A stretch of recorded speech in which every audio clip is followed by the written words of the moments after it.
আজ সকালে আমরা দুইজন বর্ব ঘুরিতে ঘুরিতে বাজারে গিয়া উপস্থিত হইলাম। আমাদের মা কালীকে আজ দ্বিপ্রহরে নানাবিধ ব্যঞ্জন রাধিয়া দেবার উদ্দেশ্যে বাজার করিতে।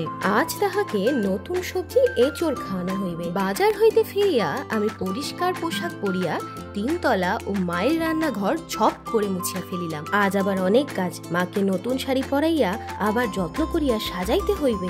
এই শাড়িখান সম্রাটের এক বান্ধব মাকে উপহার হিসাবে দিয়াছে। আর কি বলি বলো, ওনাকে সাজানোর দায়িত্ব তো আর মুখের কথা নয়। শুধু তো আমাদের মা নন, আরো একজনকে আমরা ভোগ নিবেদন করি যে।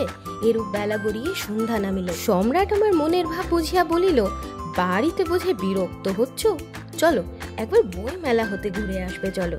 ফিরিয়া আসলাম প্রায় তখন রাত 8:30। সংক্ষেপে বলিয়া দিই, আমার মুখে যখন একনে হয়, ইদানিং আমি বেনজয়েল পারক্সাইডটাই খুব উপকার পাচ্ছি।